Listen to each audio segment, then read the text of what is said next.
The sky was dark, filled with smoke and fire. Explosions flashed like angry stars. The battlefield was broken, filled with craters, dead machines, and silence between screams. Valera, a proud alien warrior of the Kelthari race, lay half-buried. In ash, her armor was cracked, her skin burned, and blood ran down her side like a slow river. She was the last one from her unit. Everyone else was either dead or missing.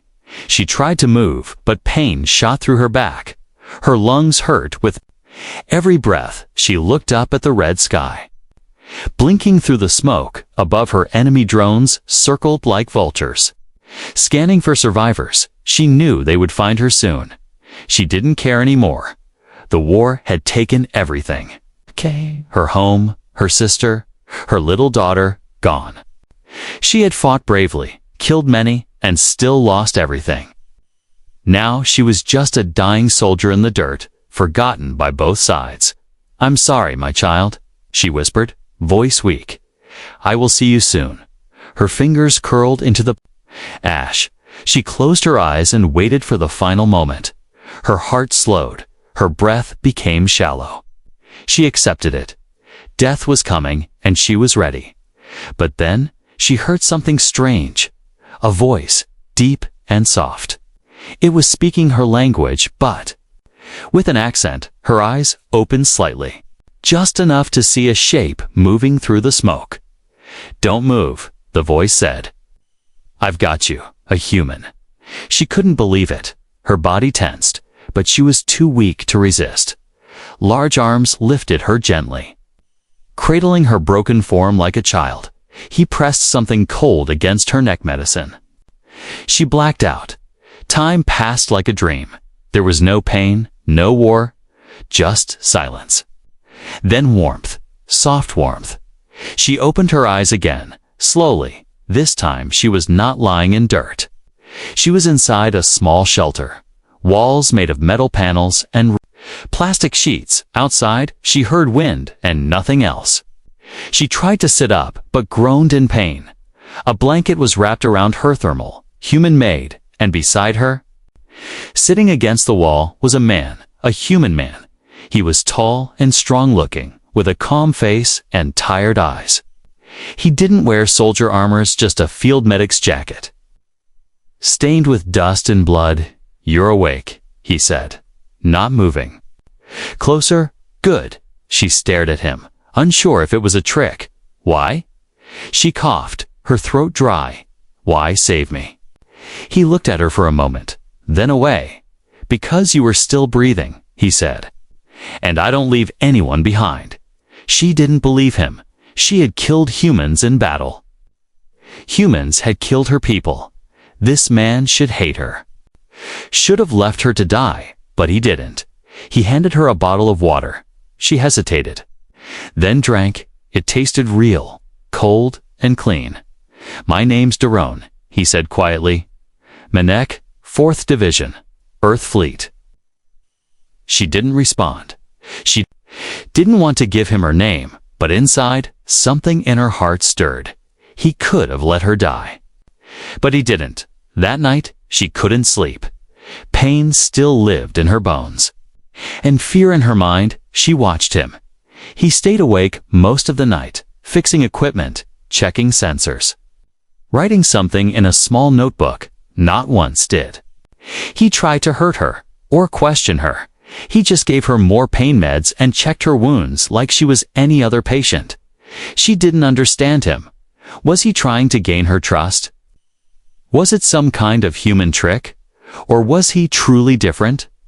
Before sleeping, he looked at her one last time and said, "You'll be safe here tonight." Then he leaned back against the wall and closed his eyes. Just like that. As if she wasn't his enemy. As if she was just a broken person needing help. Valera stared at him for a long time. She didn't know if she should feel grateful or afraid. But as the wind howled outside and the shelter stayed warm, she let her eyes close again, and for the first time in days, she didn't dream of fire. She dreamed of quiet and safety, and arms that didn't hurt her, Valera opened her eyes again. Slowly, it was still dark inside the small shelter. The air was warm, the floor soft under her back. Something heavy rested across her shoulder. For a second, her warrior instincts kicked in. She reached for a weapon, but her hand touched skin instead. It was an arm, a strong, warm arm, wrapped gently around her upper body. She turned her head and saw the human Darren sleeping beside her. Not touching her in a wrong way, not holding her down, just there like a shield between her and the cold outside. She didn't move, didn't breathe for a moment. No one had held her like this since her daughter died. Valera had been trained to hate humans, told they were cruel, arrogant, destroyers of everything, but this man, this human, had carried her from death, healed her wounds, and now slept beside her like a protector. She gently pushed his arm off, careful not to wake him. Her body still hurt, but she managed to sit up. Her side was bandaged well, human tech used with care. She saw her broken armor pieces stacked neatly in the corner, her weapon now empty. Placed next to a small heater, she stood slowly, testing her legs. They were weak, but working. Her stomach growled. She looked around the shelter. There were food packs, a water bottle, and some notes on the wall. Duran stirred, opening one eye. "You should rest," he said sleepily. "You're not ready to walk yet." She turned to him, unsure what to. "Say you were holding me," she whispered.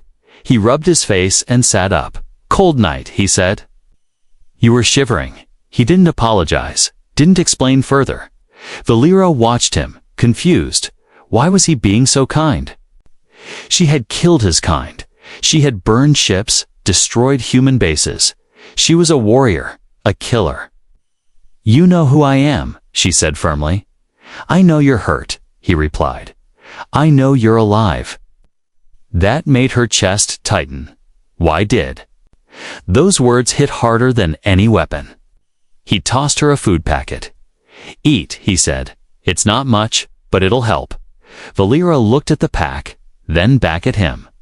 She opened it and tasted it slowly, salty, warm, full of strange spices. Better than battlefield rations, better than nothing. "Why are you here?" She finally asked. "Left behind," he said. "My unit pulled out 2 days ago, and you stayed?" He gave a half smile. "Someone had to look for survivors, even enemy ones," she asked, almost mocking. Duran looked at her seriously. "I didn't know if you were an enemy or not when I found you. I just saw someone about to die." Valera didn't respond. Her heart felt heavy. She looked down at her hands, bruised and shaking. She wasn't a soldier now. Not in this room. She was just broken. "You didn't have to carry me," she said, voice low. "I'm not your duty." "I know," Darren replied. "That's why I did it." She stared at him. This man, this strange, calm man, he had every reason to leave her in the dirt. But instead, he wrapped her in his arms and stayed beside her like she was worth saving. Valera laid back down, slowly. Not because he told her, but because her body couldn't fight anymore, and maybe, just maybe, she didn't want to fight him. "You don't even know my name," she whispered. Darren looked at her, his eyes soft. "Tell me when you're ready," he said. Silence filled the room again. But it wasn't cold, it wasn't empty, it was quiet in a different way, like safety. Like peace. She stared at the ceiling, the metal walls, the heater light flickering. She closed her eyes, but this time she didn't dream of fire. She dreamed of arms that didn't hurt, of a voice that didn't shout, of a world where maybe enemies could rest beside each other, even just for one night. And as sleep took her again, her lips moved without sound, a whisper in the dark. "My name is Valera." Duran heard it, but said nothing. He just looked at her, smiled softly, and whispered back, "Good to meet you, Valera." Valera woke to the soft sound of humming. It was a slow, low tune, strange but calming. She opened her eyes to see Duran sitting near the heater, stirring something in a small pot. Steam rose gently into the cold air, filling the shelter with the smell of food. Her body still ached, but she felt better than before. She sat up slowly. Covering herself again with the warm blanket, the pain was not gone, but it was no longer unbearable. She was healing. Darren looked over and smiled a little. "Morning," he said. "You're just in time for whatever this is." He pointed to the pot with a grin. "I won't lie, it's probably terrible." Valera didn't smile, but she didn't look away either. The sight was strange to her. A human, smiling, cooking. Treating her like she was not the enemy, it made no sense. She took the cup he handed her, filled with warm liquid that tasted salty and strange. Her eyes watched him carefully as she drank. Every movement, every word, she studied him. What kind of human was this? "Why do you treat me like I'm normal?" she asked. "I'm not your kind." Duran took a breath, then looked at her with tired eyes. "I don't see enemy anymore," he said. "I've seen too much death to care about sides." Valera was silent. She wanted to believe him. But deep down, her training, her fear, her grief, they all screamed it was a trick. "You lost someone," she said quietly. Duran nodded. "My daughter," he whispered. "She was 8. Valera felt a sharp sting in her chest. She too had lost a daughter. The battlefield didn't care for species. It took everyone the same way, with fire and silence. "What happened?" she asked, surprising herself. Duran stared at the heater, his voice flat. "Orbital strike," he said. "Wrong target," they said. He closed his eyes. "Turned my home into glass." Valera looked away. She had done the same before. Targeted zones, fired missiles, followed orders. How many human children had she erased from the sky? "I'm sorry," she said after a pause. "I had a daughter too." The room grew still. The heater clicked softly as it cooled. Two enemies, sharing the same kind of pain. "You know," Duran said, "you're the first Keltheri I've ever spoken to without shooting." Valera gave a small nod. "And you're the first human who didn't try to kill me." They both chuckled. Just a little. The sound was awkward, but real. Something was shifting between them. That night, Valera couldn't sleep. She sat near the heater, watching Darren write in his small notebook. "What do you write?" she asked. "Stories," he replied. "Memories. So I don't forget who I am." Valera didn't understand. "Isn't forgetting better?" she asked. "Not for me." Duran said. "If I forget her, she's gone forever." She was quiet. She understood that pain too well. Every night, she tried not to remember her daughter's voice, because remembering hurt more than forgetting. "Can I see?" she asked, pointing at the notebook. Duran hesitated, then handed it to her. The pages were filled with sketches, simple words, and one small drawing, a human child holding a flower.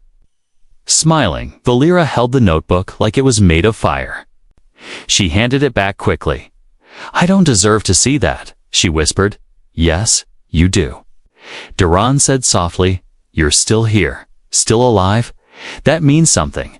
She looked at him, confused and afraid. "Why do you care?" "Because," he said, "if we stop caring, we become machines." His words sat heavy in the air.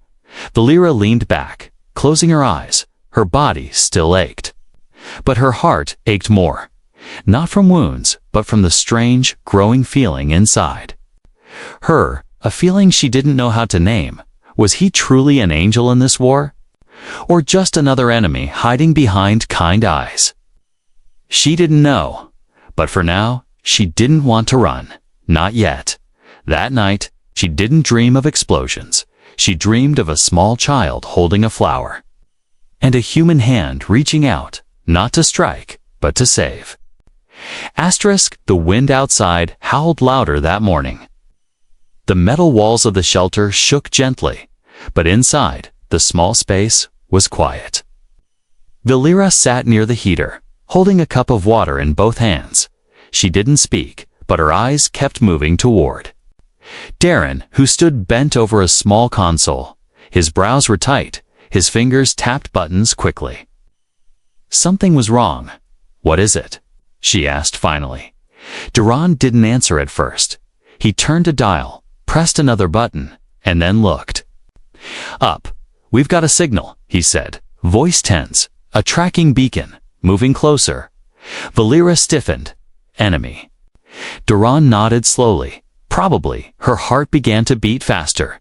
"If they find you with me, they'll execute you," she said. "If they find me alone, they'll shoot on sight," Duran replied. "Doesn't matter who we were, only what we are now." Valera stood up, still shaky but stronger than before. "I'll leave," she said. "You saved me. I won't let you die for it." "No," Darren said firmly. "I didn't carry you out of fire to throw you back in it." She stared at him, surprised by the fire in his voice. "Then what do we do?" Duran opened a small map on the table. "There's a canyon, 5 kilometers south. Aku," he said. "Signal can't pass through the rock walls. If we make it there, we can hide. Can you walk that far?" she asked. Darren shrugged. "Not sure, but we'll find out." Valera looked at him for a long moment. "I don't understand you," she whispered. "I don't understand myself either," he said with a weak smile. "But I know this Sime. Not letting them take you together." They began packing. Darren gave her a spare jacket, too big for her, but warm. Valera helped him seal medical supplies, weapons, and rations. The silence between them was no longer awkward. It was filled with shared purpose. As they stepped outside, the cold wind hit them hard. Snow had started falling, soft but steady. They moved slowly at first, Valera supporting Duran. Then he took the lead, showing her where to step, avoiding deep snow and hidden traps. The world was gray and quiet. Only the sound of breathing and footsteps filled the air. Suddenly, Darren stopped. He crouched and pointed to a blinking red dot on his wrist. "Device drones nearby," he whispered. Valera's eyes narrowed. Too close. They dropped to the ground, hiding behind a fallen tree. Above them, a small drone hovered, scanning the area with blue light. Valera's hand moved toward her weapon. Duran placed his hand on hers. "Wait," he whispered. "Let it pass." Seconds. Felt like minutes. The drone hovered, paused, then slowly moved away. Only then did they breathe again. They kept moving, faster now, fear burning in their legs. "Why are they hunting this area?" Valera asked between breaths. Duran wiped sweat from his brow. "Maybe someone saw me carry you. Maybe they know. Then you should have left me," she said. Darren turned to her sharply. "I don't leave people behind," he repeated. Not anymore. Valera didn't ask what he meant. But she knew there was a story behind those words, a pain that matched her own. By midday, they reached the canyon. Tall stone walls rose like silent giants, shielding them from the sky. Inside, the air was still, cold and safe. Duran leaned against the wall, panting. Valera checked the tracker on his arm. "No signals here," she said. "We're safe." They set up a small shelter again, just plastic sheets between rocks. But it was enough. As night came, Valera sat near the heater again, watching Duran rest. His eyes were closed, his face pale from exhaustion. He had risked everything to bring her here, a man who owed her nothing, a man who should have hated her. She reached into her belt and pulled out a small, bent photo, a picture of her daughter. She handed it to Duran. "This was her," she said quietly. Her name was Lena. Duran looked at the photo, then at Valera. She was beautiful, he said. Like her mother. Valera didn't answer. Her throat was tight, her heart ached. "You shouldn't trust me," she said. "I've done terrible things, so have I," Duran replied. "But here we are." She looked at him, not as a human, not as a soldier, but as someone who had saved her more than once. Someone who looked at her, not with fear or hate, but with something new, something rare. Respect. Tomorrow. Duran said softly. We keep moving. Find a real place to hide. Valera nodded, but inside, she already knew. She wasn't going to leave him behind either. Not now, not ever. The wind outside the canyon had stopped, but inside the shelter, tension had taken its place. Valera stood near the entrance, her ears alert, hand gripping a small energy pistol. Darren sat by the heater, rechecking the signal scanner again and again. I don't like this, Valera whispered. No signal, no movement. It feels too quiet. Darren didn't look up. Too quiet usually means trouble, he muttered. He tapped the screen again, trying to force a reading. Nothing. Then the sound came. A faint hum, distant but growing. Valera turned sharply, eyes scanning the canyon wall above. Blue lights blinked in the dark. Drones, she said quickly. Multiple. Darren grabbed his pack and tossed Valera her damaged armor. Suit up. We don't have time. She strapped on the chest plate, wincing from her healing wounds. Darren handed her 2 stun grenades and a knife. I hope you remember how to use these, he said with a shaky smile. Valera smirked slightly. Better than you think. The shelter shook suddenly as a blast hit the canyon wall. Dust rained down, lights flickered. Another hit closer. Valera pushed Daron toward the far corner. They're trying to collapse. The roof. Not if we move first, Darren said. He reached behind a rock and revealed a tunnel small, hidden, dug during his early days here. I was saving this for an emergency. Well, Valera said, this feels like one. They crawled through the narrow tunnel as the ceiling above cracked and groaned. Behind them, the shelter caved in with a loud crash. Darren turned, eyes wide with regret. All our supplies.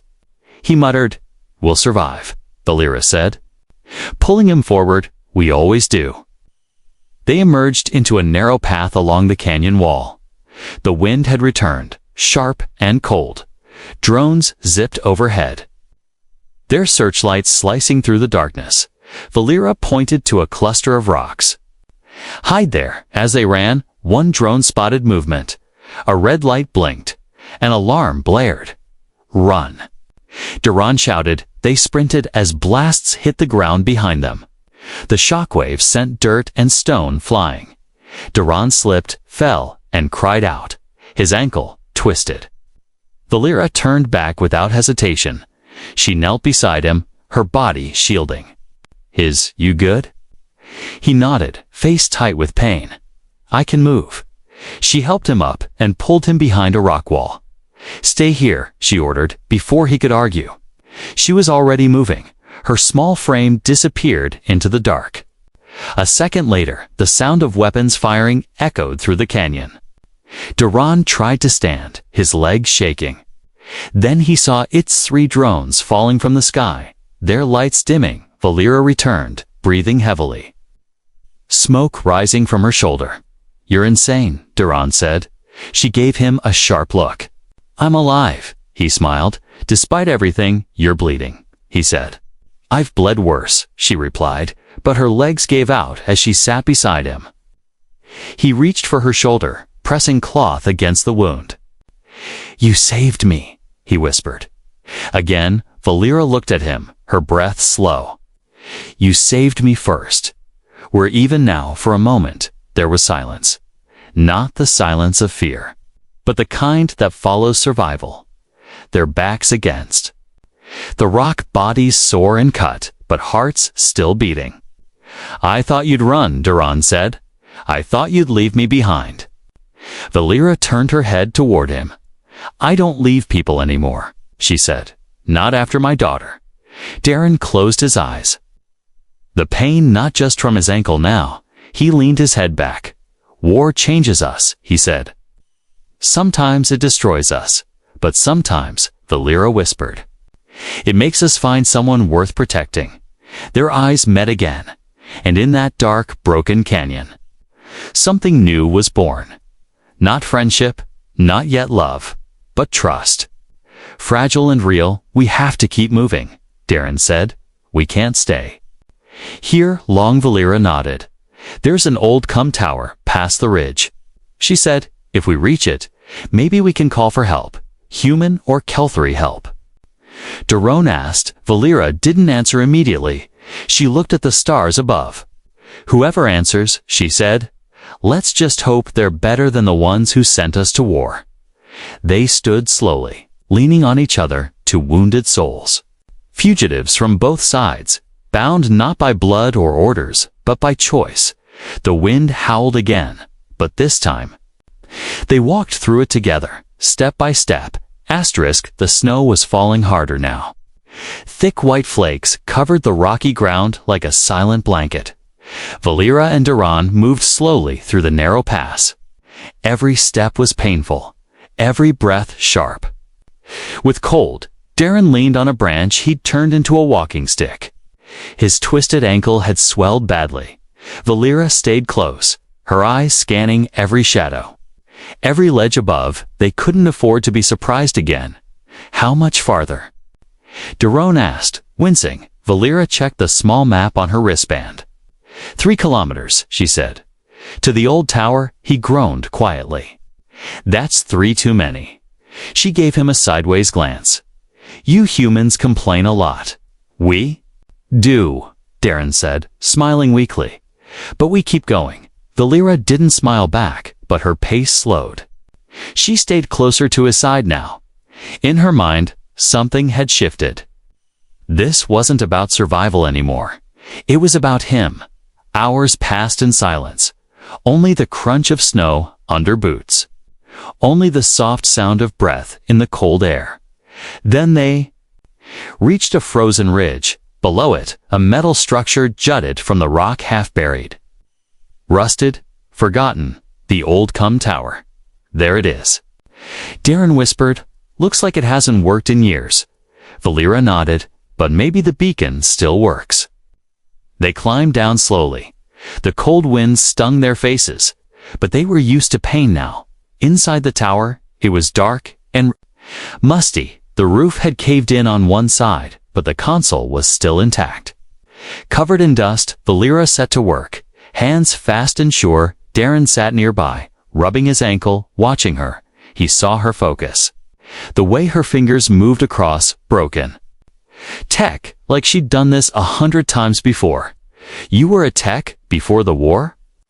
He asked. Valera hesitated, then nodded. Engineer, she said. I built things, not destroyed them. Darren's voice softened. I was a teacher, he said. History. On Mars Colony, Valera paused. You don't look like a teacher. You don't look like someone who once sang lullabies. He replied. She blinked, surprised. He smiled gently. You whispered in your sleep last night? Valera looked away. Her chest ached. She didn't want to remember, but he had heard. And he didn't mock her. He just listened. You remind me of someone, she said quietly. Someone I used to love. Darren didn't answer. He only watched her, his eyes full of quiet understanding. The console sparked suddenly. Breaking the silence, a dull light flickered. To life, Valera leaned in, pressing buttons, signal activated. She said, short range only. But better than nothing, can we call for help? Maybe, she replied. But it'll bring attention too. They looked at each other. No side wanted them anymore. No army, no orders, no home. Only each other. Do we call or stay hidden? Daron asked. Valera took a long breath. If we call, we risk everything. If we don't, we die slow. Together then, Daron said. Whatever we choose, Valera nodded. She pressed the signal. The beacon blinked slowly, sending out a pulse into the stars, not as a soldier's call, but as two survivors asking the universe not to forget them. Hours passed. They made a small fire with old wood from a broken crate. Daron leaned back against the wall. Eyes closed. Valera sat beside him, her shoulder brushing his. Neither of them moved away. You scare me, she said suddenly. Darren opened his eyes, surprised. Why? Because you make me feel again, she whispered. I was safer when I felt nothing. He looked at her for a long time, then said, I was the same until I saw you dying in the dirt. Valera turned toward him, their faces close, the silence. Between them felt full, like a heartbeat. Her eyes searched his. Looking for lies, she found none. She leaned in slightly, unsure, but he didn't move. And then, gently, without force, their foreheads touched. Not a kiss, not a promise, but something more ancient. Two people sharing pain, finding warmth in a world that had turned cold. Outside, the wind howled again, but inside, in the quiet glow of failing firelight, two enemies no longer felt like enemies. They felt like home. The beacon light blinked slowly. Each pulse was a whisper into the dark sky. A silent call from two souls who had nothing left, and yet everything to lose. Valera sat beside Duran inside the old tower. The night was colder than before, but she no longer felt it, not when his shoulder touched hers, not when she could hear his breath, steady and close. I keep wondering, Darren said softly, what if no one answers? Valera didn't reply at first. She stared at the stars through the broken roof, I think. Maybe that's okay, she whispered, as long as we're not alone. The fire was dying. Its glow warm but fading. Still, they stayed near it, together, suddenly. A soft beep echoed from the console. Valera turned quickly, her fingers moving. Fast, a signal, she said. Someone's answering. Darren limped closer. Is it your people? Valera shook her head slowly. No symbol, no code. Unknown origin. They looked at each other. Unknown meant danger. Unknown also meant possibility. The voice came through a moment later, broken by static. This is Transport Eco 7, receiving distress. Coordinates locked. Preparing. Descent. Darren's eyes widened. That's a civilian call sign. Valera's heart pounded. A neutral ship. She said, they're coming. The next hour was a blur. They packed what little they had, covered their tracks, and climbed the icy ridge behind the tower. Above them, the sky had changed. A ship was descending, its lights soft, gold and blue, unlike the war machines they were used to. This one moved gently, like it didn't want to hurt the ground it touched. When it landed, the hatch opened slowly, a ramp lowered. Steam curling out into the cold air. Two figures stepped forward. Not soldiers, not machines, just people. One was human, the other? A tall alien with soft blue skin and calm eyes. Valera raised her weapon. Unsure, Duran placed a hand on hers. Let's see what they say, he whispered. The two strangers stopped a few feet away. We received your signal, the alien said. We don't belong to any army. We help those left behind. Valera's hands shook slightly. No orders, no threats, just help. What do you want in return? She asked, her voice cautious. Nothing, the human answered. Just your choice. Choice. The word echoed in her chest like thunder. She had not chosen anything since the war began. Not where to live, not who to fight, not even who to lose, and now, standing beside a man who once was her enemy, she had a choice. Darren looked at her. His voice was quiet but firm. We don't have to run anymore. But we can't go back either. Valera nodded. She stepped forward. Slowly, I want peace, she said. I want to stop waking up afraid. The alien smiled gently. Then, come aboard. Duran followed her, limping up the ramp. She stayed close, ready to catch him if he fell, but he didn't. Not this time. Inside, the ship was warm. Lights glowed like soft suns.